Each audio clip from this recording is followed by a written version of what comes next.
birthday. Iyo, no? Okay, 27 ka na, Ma'am Tere. Praise the Lord. Okay. Kasi pag sinabi ko kasi totoong edad, nagagalit sa akin. No? Kaya 27. Okay na yan. Okay, huwag nyo na pakialaman yung mukha ko. Okay, ang topic ko po ngayon is the best mark or the mark of the beast. The best mark or mark of the beast. Okay. Yan. Okay na yan, ganyan. Okay? Ito ang aking title. Sa umagang ito. The best mark or the mark of the beast. Now, when we talk about mark of the beast, ang pumapasok agad sa ating isipan is number 1 is 666. Hello? Kakatapos lamang po ng solar eclipse sa Amerika, and then marami pong nagsasabi na maaaring ito na ang sign. Well, hindi ko lang po sila pwedeng sabihin na itigil yung mga ganito kasi nga, yan ang kanilang mga paniniwala. At totoo naman talaga na may mga tinatawag po tayo ng mga sign ang Diyos, hallelujah, sa kanyang muling pagbabalik. Pero pag sinasabi po natin ang mark of the beast, ang pumapasok agad sa isip natin is 666. Ang pumapasok agad sa atin is Antichrist. Hello? Marami rin mga nagpapasa sa akin. Pinapasahan ako, no?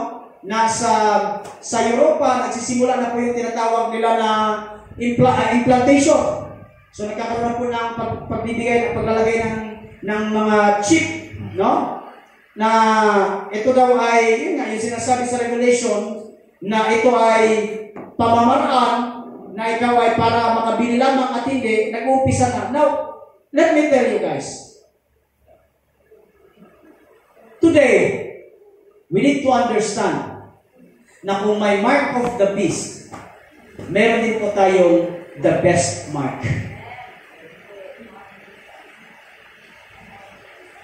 At sino yung best mark na yan? Walang iba kundi si Jesus. Kasi wala na mas mataas sa best eh. Kasi from better to best, wala na kung ibang mas mataas pa sa best eh. Tama ba mga English teacher? Wala na. Kasi pagkatapos, ang kabaliktaran ng best is worst. So meron po tayong pinaka-best na mark. Ulitin ko, I try my best na hindi na sumisigaw. Pero depende, kung sisigaw ako, okay lang. Okay?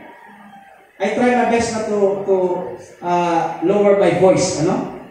Now, let me tell you, what is the meaning of the mark?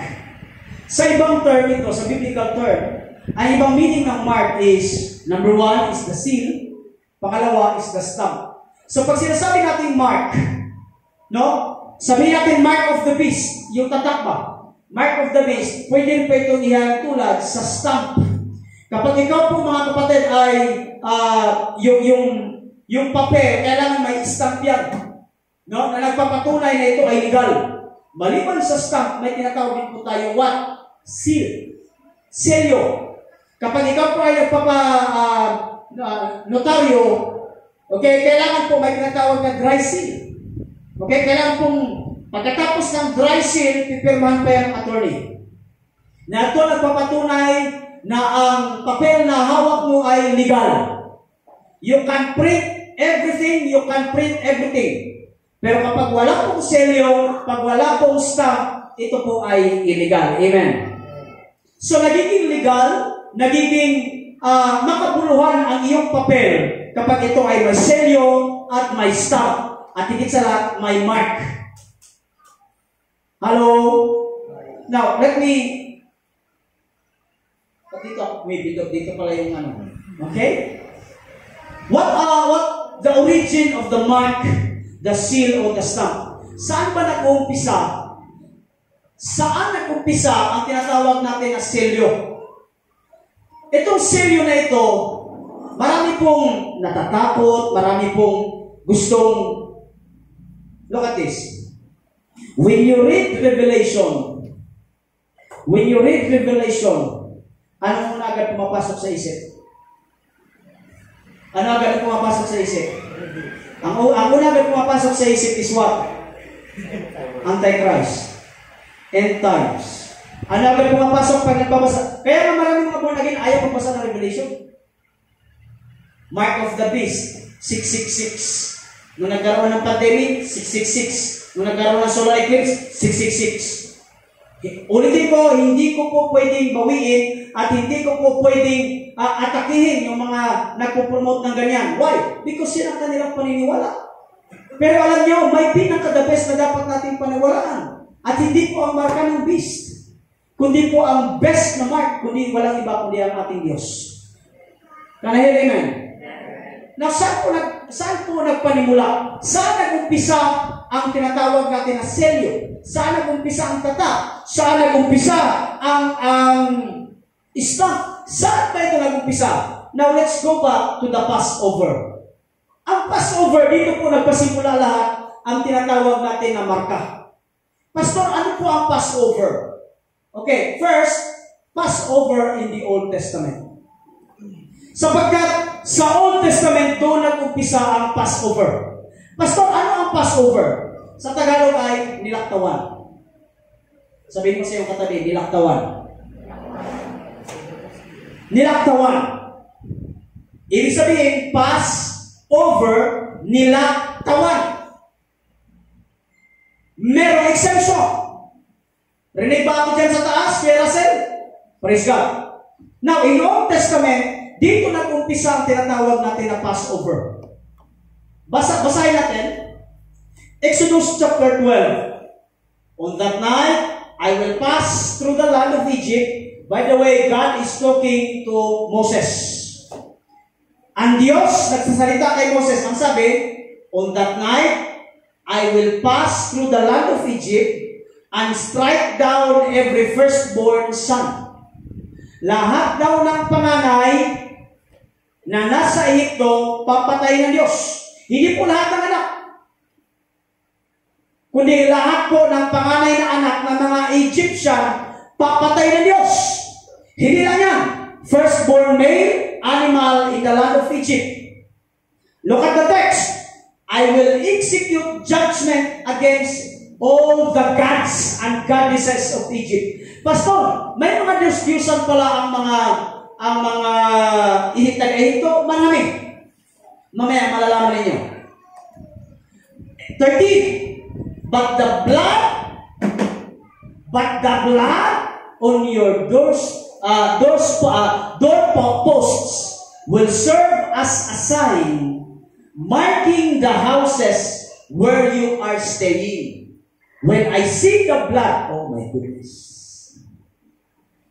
Sabi ng Diyos, hi, hello. When I see the blood, kapag nakita ko ang dugo sa pintuan ng inyong tahanan. Oh my goodness. Okay? When I see the blood, okay, will serve as a sign. When I see the blood, I will pass over you. Pass over.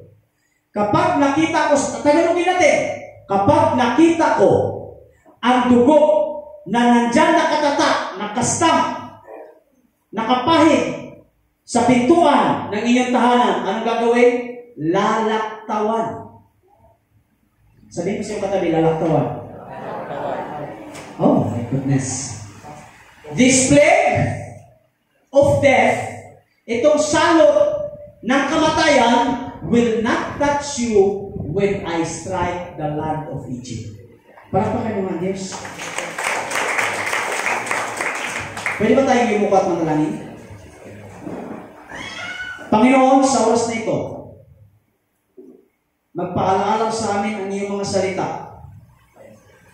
Whatever circumstances, mabibigat ng mga suliranin, we know, if we are covered by your blood, lalaktawan lamang kami, O Diyos. Lord, tulungan niyo po kami maintindihan ang iyong mga salita. Salamat po, Diyos. Tulungan niyo rin po ako na ma-overcome po, Diyos, ang aking pagtayo, Panginoon. Gamitin mo ako, anoint me, O Diyos. This is my prayer in the name of our Lord Jesus. Everybody says Amen. Palapakan natin ang Diyos.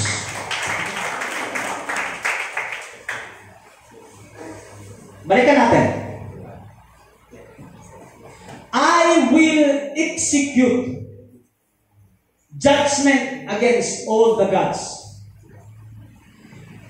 Gusto daw i-execute ng Diyos, hallelujah, ang mga Diyos-Diyosan ng Ehipto. You know why? Ganito kasi yan. Ilan pong salot ang dumating sa lupain ng Ehipto? Ilan? Nakasan ninyo ilan?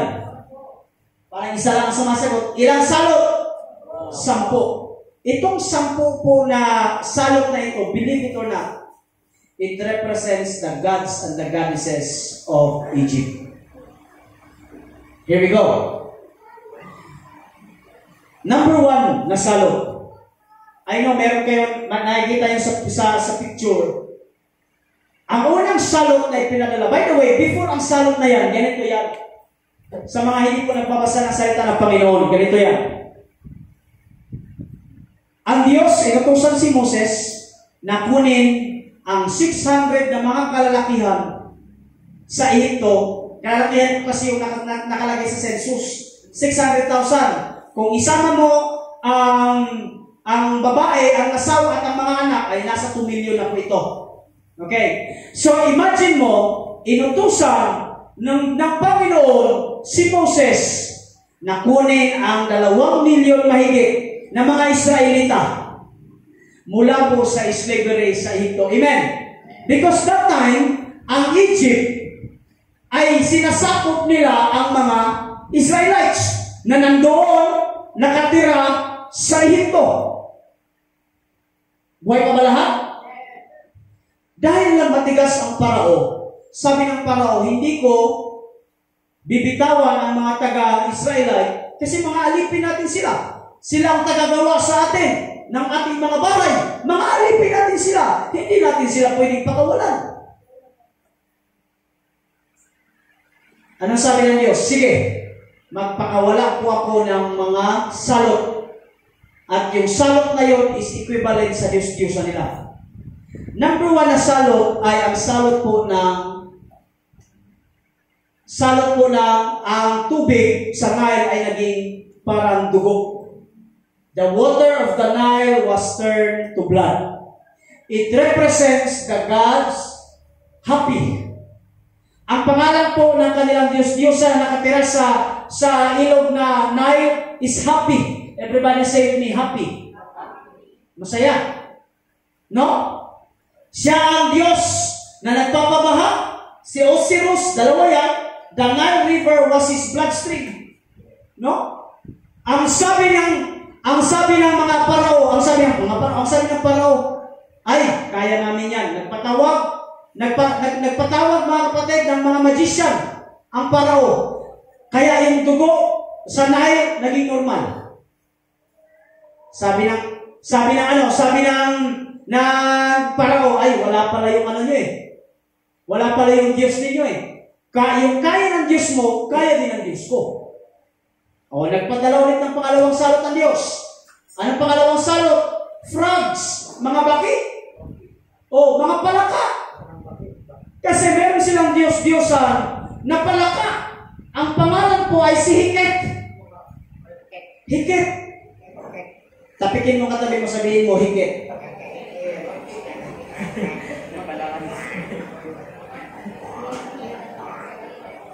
Hindi nila pwedeng galawin yung mga baki dito sa ilog ng Nile kasi Diyos din sa kanila.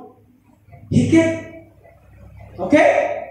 So, nagpadala ang Diyos ng napakaraming mga frogs na halos tumutungtong na sa kanilang mga plato. Ay, hindi pa rin po sila nagpadaig. No, hindi pa rin sila nagpadaig. Anong pangatlong salot? Lies. Hindi po bastos yan, ha? Lies. Ang lies po ay mga niknik, mga kuto, mga garapata. No, nagpadala po ang Diyos ng mga salot na ikatlong salot na ang ibig sabihin ay mga lies. Ang lies po, ang pangalan ay si Seb. Seb. Ito po yung mga yung mga blood-sucking lies. Yung mga garapata ba? Na naninitsip ng mga dugo. Okay, kaya nga pala Seb, no? Seb. Yeah, Diyos-Diyosan din po nila yan sa Ehipto. Pangapa ay the name Kepre.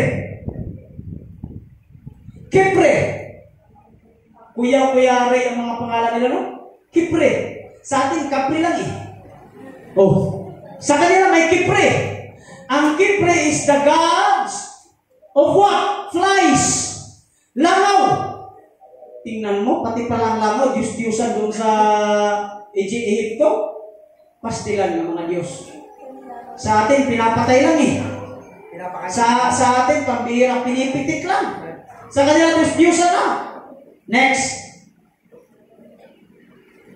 Hathor. Sino ba si Hathor? The Egyptian goddess of love and protection. Kasi lahat po ng mga livestock, lahat po ng mga baka, kambing, pinagpapatay ng Diyos. Pero ayaw pa rin lang magpapigil. Ayaw pa rin lang maniwala sa buhay ng Diyos. Buhay pa bang lahat? Next. Ito, boils. Alam niyo yung boils? Pigsa. Nagpadala ang Diyos ng pigsa. Sabi niya, bakit kami magpapadala? Bakit kami makikinig sa iyo? Ang Diyos namin ay Diyos ng mga pigsa. Ang pangalan niya po ay si Isis. Siya po. Kaya po, pag nagpadala pala ng epidemic doon sa Egypto, ang tawag po nila doon ay si Isis. Diyos ng epidemic. Kaya pag nagkasakit, para sa kanila, Diyos nila ito. Kanay, amen? Oy, gising pa ba lahat? Sinabi ko lang sa inyo ang mga Diyos-Diyosan. Pang-pito, dahil yung umuulan po ng fire, umuulan po ng parang meteor garden na po ito, no? Umuulan, bumabagsak ng apoy, bumabagsak ng asopre. Ang tawag sa kanila ay the gods. Ang pangalan ay si Nut. Hindi po yan Nut. Sino ba si Nut? The sky of, or the goddess Set, the god of storms. Magkaparehas lang po yan si Nut, si Set, at saka si Shu. Grabe mga pangalan ng mga Diyos-Diyosan. Teka lang, baka maano kayo. Sino po ang Diyos natin? Jesus Christ.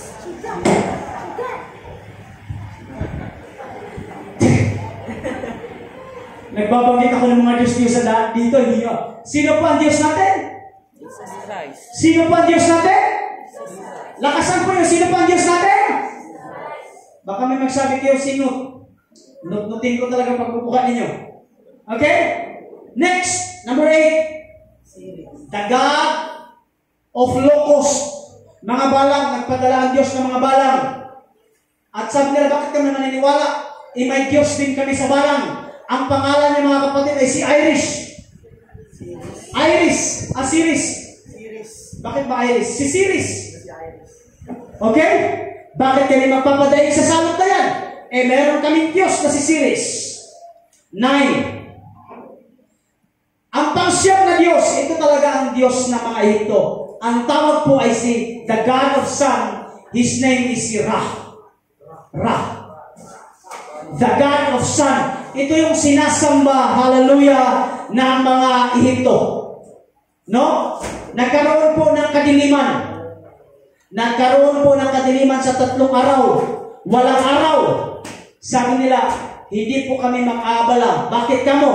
Kasi pagkatapos ng 3 araw, magpapadala ulit ang aming Diyos. Diyos ng araw na sira ng panibagong araw. Ang sabi ng Diyos, ayaw mo talagang makinig? Ang pinakalas na Diyos nila, believe it or not, the final God is the God, His name is what? Pharaoh. Because the highest God sa Egypt is the Pharaoh. Can I hear amen? Now, balikan natin. Exodus. Kayo ang magbasa. 1, 2, 3, go. One night I was passed through the land of Egypt and strike out every firstborn child of theirs or male animal in the land of Egypt, and execute judgment against all the gods of Egypt, for I am the Lord. Before pinatay ang mga firstborn son, nagkaroon muna ng covenant ang Diyos at si Moses. Ang sabi, I will bring judgment. I will bring judgment sa lahat ng kanilang Diyos-Diyosan at malaman nila na ako ang tunay na Diyos. Amen! Na lahat ng kanilang sinasamba, talo yan kapag ako na ang nagbigay ng final judgment. Amen! What is the final judgment of God? Simple as this one. Lahat ng panganay ng mga Egyptian na lalaki, pati ang kanilang mga hayop, papatay ng Diyos. Amen! Pero may exemption. Look at the verse. For the Lord will pass through the land. Sabi niya, ano ginawa niya? For the Lord will pass through the land of Egypt, strike down the Egyptians, but when he sees the blood, on the top side of the door frame, the Lord will pass over your home. He will not permit. He will not permit. Everybody say with me, He will not permit. Hindi papayagan ng Diyos, ng anghel ng kamatayan na papasok sa tahanan ng merong tatak ng dugo sa kanilang mga pintuan. Amen. Oh my goodness. Oh my goodness. So the people of Israel, okay lang ba mga kapatid? Hindi natin ito babasahin, ikwento ko lang. Inutusan ng Diyos si Moses na ang bawat pamilya, tapikin mo katabi mo, sabihin mo bawat pamilya. Sa likod, sabihin mo bawat pamilya. Hindi ibig sabihin guys na, uy, maki-join kami sa family mo, hindi. Hindi sinabing, uy, maki-join kami sa, hindi. Ang sabi, every family, kailangan po magkatay ng panganay na tupa o kambing. Buhay pa ba lahat? Kailangan mo nang magkatay ng panganay. Panganay, walang kapintasan, dapat po walang bali, walang pong mga sugat, kundi perfect na tupa. Kakatayin nila, pagkatapos katayin mga kapatid, ang dugo, eto na. Ang dugo ng tupa kunin, ilalagay sa pintuan, sa gilid ng pintuan, at ang karne ay lutuin, hindi po pakuluan, kundi isugba. Grill. Ihawin, litsunin. Yan ang utos ng Diyos, kaya mas masarap po ang litsyon manok. Okay? Iihawin at yun nga, i-grill. At kakainin, dapat daw hindi magtira. At on the midnight, eto na ngayon, dapat walang nasa labas, dapat nasa loob lamang. Sapagkat pag ipapadala ko na ang anghel ng kamatayan, praise the Lord, ang sino man na walang tatak ng dugo ng tupa sa kanilang tahanan, papasukin, hallelujah, ng anghel ng kamatayan, at lahat ng panganay ay magkakaroon ng kamatayan. Kanahir, amen. Hello, amen. So, anong sinabi dito guys? Next.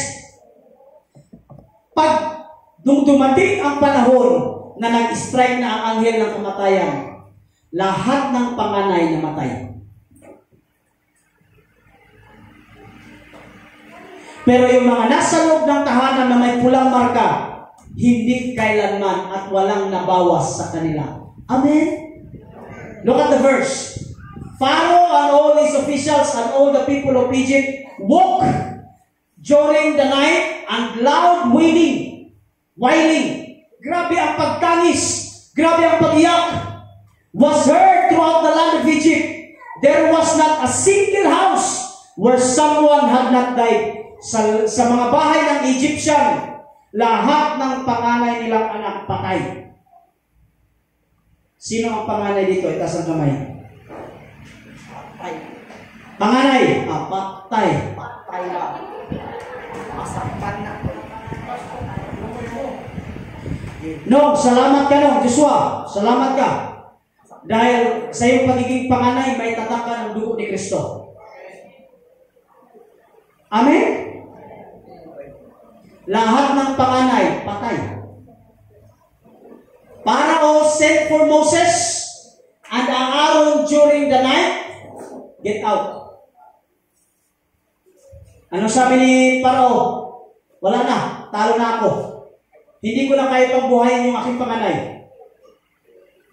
Amen?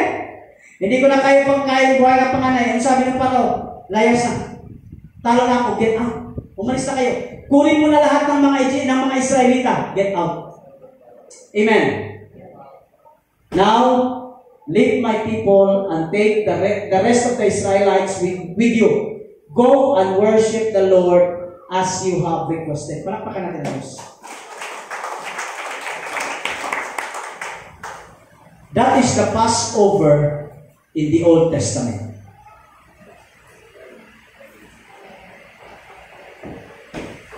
Nagkaroon ng exemption sa pagpatay dahil sa dugo. Hallelujah, sa kanilang mga tahanan. How about this one? Passover in New Covenant.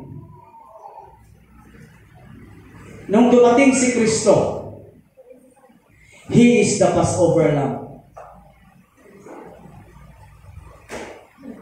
Anong sabi ni John the Baptist nung nakita niya si Jesus Christ? Kaya magbasa, 1, 2, 3, go. The next day, John saw Jesus coming towards him and said, "Look, the Lamb of God who takes away the sin of the world." Nung nakita ni John the Baptist si Jesus papalapit, sabi niya, "Look, ito ang tupa na magliligtas at maghuhugas ng buong kasalanan ng buong mundo." Amen. Amen. Why? Because that lamp, by the way, wag kayo malito, pag lamp po is maliit na tupa. Ang tupa na yan, siya daw ang mag-aalis ng kasalanan ng buong mundo. Pastor, anong ibig sabihin yan? Di ba, naligtas ang mga Israelita sa kanilang kamatayan dahil sa dugo na pinahid sa kanila doon sa mga pintuan. Amen? Maliligtas ang sangkatauhan kapag merong dugo na dumadaloy sa iyong mga katauhan ngayon. Amen? At walang iba kundi ang dugo ni Kristo lamang.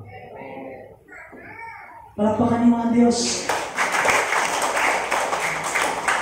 Next, sabi sa 1 Corinthians, get rid of the old yeast by removing this wicked person from among you. Then you will be like a fresh batch of the dough made without yeast, which is what you really are. Christ, our Passover lamb, has been sacrificed for us. Hindi na kailangan pa na magkatay. Hindi na pa kailangan pa na magdanak ng dugo. Why? Sapagkat sobrang sapat na ang dugo ni Kristo na dumanak sa krus ng Kalbaryo, at ang sino mang tumanggap sa ating Panginoon ay dilagyan ng tatak ang kanilang mga buhay. Amen. Lahat po ng nakipag-isa kay Kristo, lahat po ng nakipag-komunyon sa ating Panginoon. That's why every time na tayo ay may Holy Communion, anong sabi ng Diyos? This is the wine symbolizes as my blood. Take it bilang pag-ipag-isa sa akin. Amen. Amen. Kaya every time na tayo ay nag-take ng komunyon, ng Holy Communion, nung nakaraang linggo nagkaroon tayo ng Holy Communion, inaalala po natin na ang dumadaloy na dugo sa atin ay ang dugo ni Kristo. Palakpakan niyo nga ang Panginoon. Hallelujah. Praise the Lord. Hallelujah. Ang sabi sa Hebrews, in fact, according to the law of Moses, nearly everything was purified with blood. For without the shedding of the blood, there is no forgiveness. Let me tell you guys, nung unang panahon sa Old Testament, tinatakan at nagkaroon ng paglakaw, nagkaroon ng Passover, ang angel of death, because sa tatak na dugo sa kanilang mga pintuan. Let me tell you, lalaktawan ka rin, hallelujah, na anumang klaseng kabigatan na sobrang lala. You know why? Because you have the blood of Jesus Christ. Palakpakan niyo ang Panginoon. Hindi ko sinasabing wala ka ng problema. Meron ka pa rin. Pero ang pinakamasarap dito mga kapatid, sa kabila ng problema na ito, dahil merong dugo na dumadaloy sa iyo at ang dugo ni Kristo, lahat ng ito ay makakayanan mo. Sino po dito ang may karamdaman? Itaas ang kamay. Karamdaman. Sabi ni Kuya Ersel, magaling na ako. Kung kayo po ay may karamdaman, ang iyong pananampalataya ang magiging sanhi ng iyong kagalingan. Sa pananampalataya? Pananampalataya na ang bawat dumadaloy sa ating mga katawan ay dugo ni Kristo. At dahil ikaw ay may dugo na ni Kristo, lalaktawan ka ng anumang klaseng gaanong sobrang bigat na mga kabigatian. Sabihin mo nga sa iyong katabi, lalaktawan ka ng kabigatian. Kasi alam mo bakit? Yung problema mo ngayon, kaya mo kasi yan. Sabihin mo nga sa iyong katabi, kaya mo yan? Why? Kasi nandyan si Lord sa buhay mo eh. Ang dugo na dumadalay at tumitibok sa iyo, walang iba kundi ang dugo ni Kristo. May kanta ang hymnals. Have you been to Jesus for the cleansing power? Are you washed in the blood of the Lamb? Are you fully trusting in His grace this hour? Are you washed in the blood of the Lamb? Chorus. Are you washed? Are you washed in the blood? In the blood? Are you washed in the blood of the Lamb? See, that is the old song. Hindi ka lang tinatakan, nilinis ka pa ng Diyos. Sabihin mo sa iyong likod, nilinis ka na ng Diyos.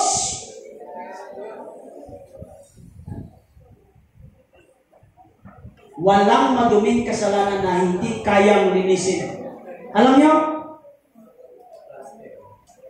Look at the verse. Pwede kayo ang magbasa. 1, 2, 3, go. Hebrews 10, 12, 22. 1, 2, 3, go. Let us come right into the presence of God with sincere heart and trusting. Our guilty struggle with Christ was to make us clean, and our bodies have been washed and purified. Katulad po ng pagtatak sa mga pintuan ng kanilang tahanan, you are also sprinkled by the blood of Jesus Christ. Amen? Dahil nga po ikaw ay tinatakan, dahil nga po ikaw ay sinilyuhan ng dugo ni Kristo. Hallelujah mga kapatid! Anumang pagsubok na yung pinagdaraanan, makakayanan mo. Why? Kasi meron kang tatak at ang tatak na ito ay si Kristo. Parapakan natin. Wow! Lahat po dito natatakan na. Lahat po dito may selyo na. Amen. Lahat po dito ay pagmamayari na ng Diyos. Amen. How about this one? Passover while waiting on the Lord's Day. Tapos na po tayo natatakan ng Diyos. Nag-aantay na lang po tayo sa kanyang muling pagbabalik. Nag-aantay na lang po tayo sa rapture. But let me tell you guys, oh my goodness. Lahat ng may tatak, itaas po ang kamay ng merong tatak na kay Kristo.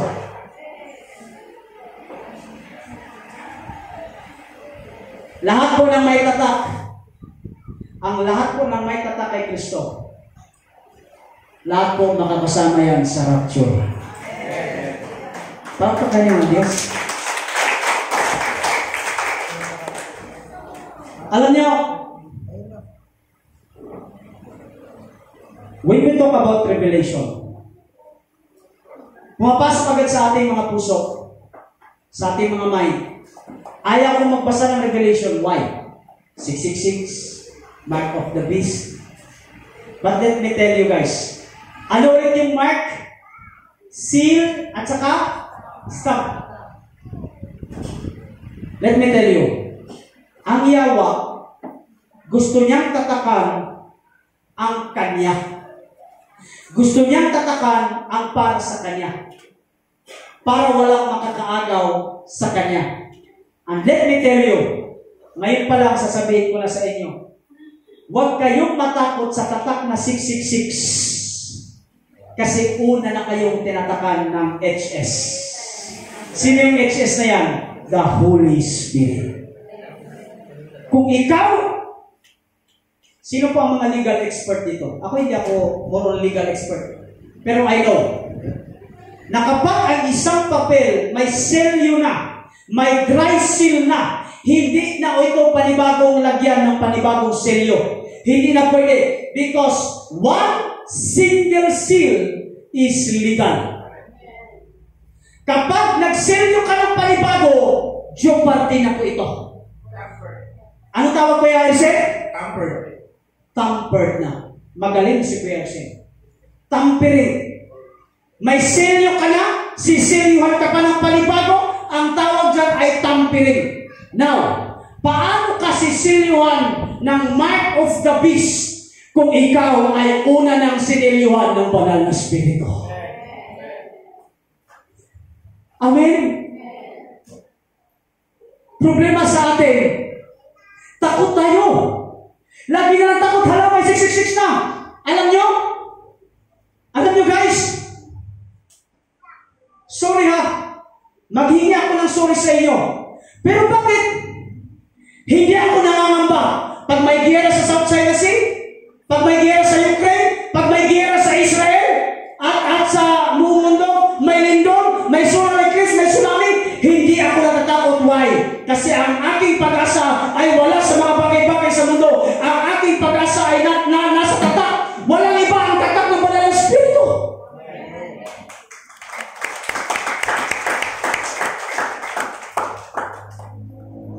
Pero, wag naman parang sitting pretty ka lang. Hindi yun ang mensahe. Ang mensahe is, tingnan mo, i-check mo yung panampalataya mo. Kung align ka pa rin ba kay Ginoo sa Lord. Amen.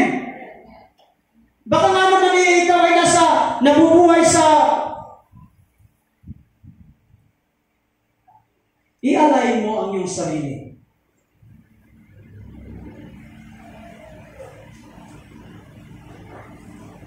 Sabihin mo nga sa katabi, i-align mo ang iyong sarili. Versikulo tayo. Kaya magbasa, 1, 2, 3, go!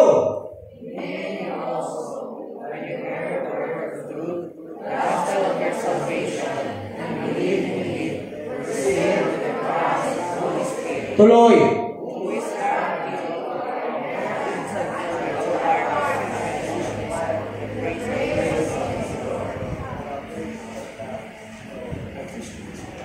You are sealed. You are sealed with the promise of the Holy Spirit. Tinatakan ka na. Yung tatak na yan, anong sabi? Sunod, as a guarantee.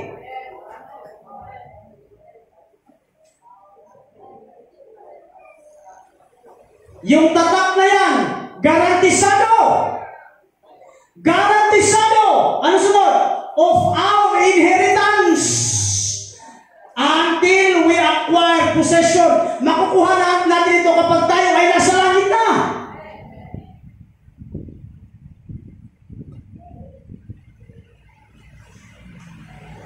Makakapasok ka sa langit dahil silyado ka ng dugo ni Kristo. At ang nag-keep ng selyo na yan, walang iba kundi ang banal na Espiritu. O, palakpakan niya ang Panginoon.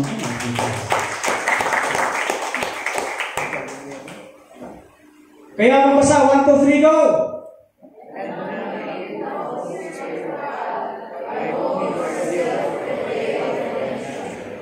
Paulit-ulit namin itong sinasabi. Secure ang iyong kaligtasan. Sapagkat ang may hawak na iyong kaligtasan, Sir Gaspar, ay hindi ikaw. Ang naghawak na iyong kaligtasan, Lloyd, walang iba kundi ang ating Panginoon. Amen. Oh. Guys, ang alam niyo lang is mark of the beast. Pero alam niyo ba na tayo din po ay mayroong mark of Christ. Hindi nyo kasi nababasa at hindi nyo kasi binabasa ang Revelation. Ayaw ko sa Revelation, Pastor. Bakit? May mark of the beast. Alam nyo ba na ang bawat born again ay may marka din sa forehead? So, Pastor, hindi lang pala 666 ang may marka. Hindi.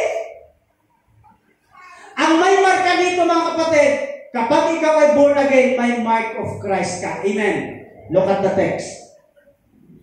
We are marked by God.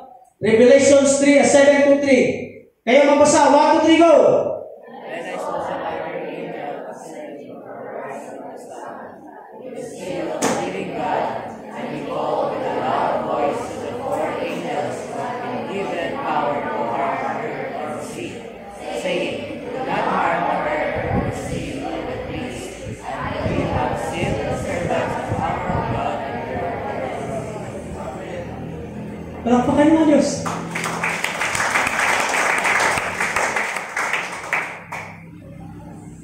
Do not harm until magkaroon tayo ng tatak sa ating mga forehead. Ano ang tatak? Tatak ng Diyos. Anong sunod na bersikulo? Kayo ulit ang nagbasa. 1, 2, 3, go!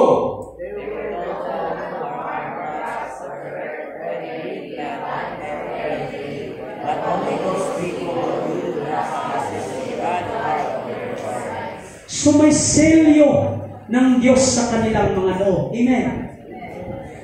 Itaas ang kamay na ngayon lang ito nalaman. Ba't walang gustong magtaas? Alam niyo na pala ito. Now let me tell you guys. Let me tell you. If you read Revelation, Revelation is the beautiful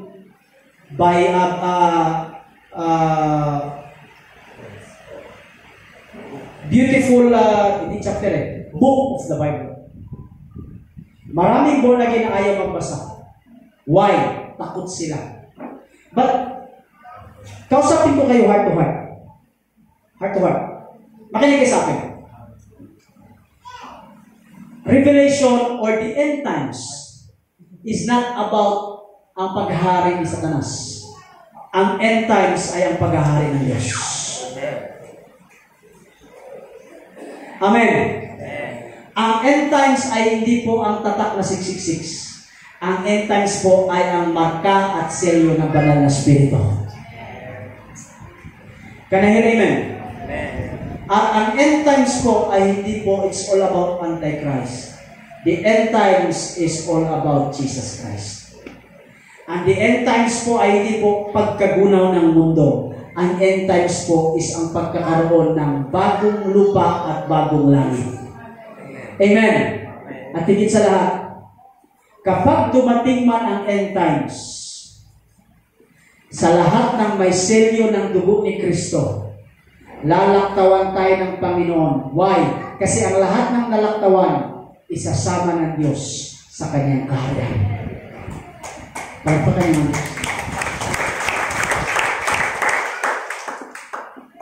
For the last time, itaas po ang kamay ng meron ng selyo ng banal na Espiritu. Kapatid, let me tell you, Pastor, sa anong paraan po namin makukuha yung selyo ng banal na Espiritu? Isa lang. Paniwalaan mo na si Kristo ay namatay sa iyong kasalanan at siya'y muling nabuhay para ikaw ay magkaroon ng kaligtasan. Tanggapin mo ang Panginoong Jesucristo sa iyong buhay at automatic ikaw ay magkakaroon ng selyo as a guarantee na anuman ang mangyari, sino mang mauna sa atin, magkita-kita tayo sa langit. Kapatid, dito ako magtatapos. Huwag kayong matakot sa anong, huwag kayong mangamba. Anong sabi ng Diyos ni Jesus Christ? In this world you have tribulation, but have peace. I have overcome the world. For the last time, tapikin mo ang iyong sarili. Sabihin mo, hawakan mo yung dibdib mo at sabihin mo, thank you Lord for your blood. Salamat sa selyo. Come on church. Salamat sa selyo. Salamat sa tatak. Salamat sa marka. In Jesus' name I pray. Amen and amen. Palapakan natin. Binabalik ko na po sa ating MC.